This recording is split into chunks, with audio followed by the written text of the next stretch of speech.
Use AM8 socket to remove the 4 screws securing the cover assembly. Use a T20 bit to remove the 5 screws securing the bus wire harness.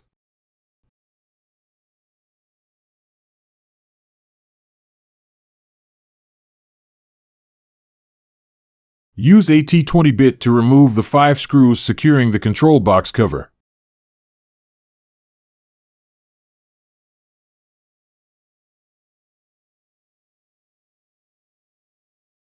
Use a T20 bit to remove the 4 screws securing the cord clamps.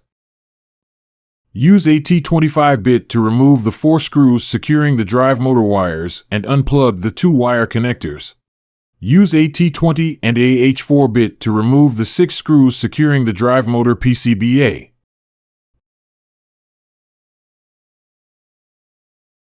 Place a new PCBA in position and tighten with 6 screws.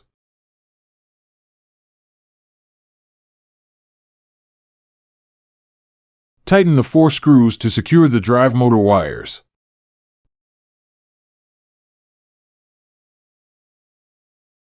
Tighten the 4 screws to secure the 2 cord clamps and plug the 2 connectors.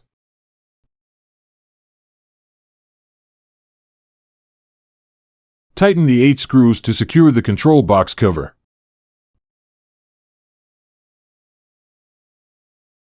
Route all the wires in the designated pockets and slots. Tighten the 5 screws to secure the bus wire harness. Tighten the 4 screws to secure the cover assembly.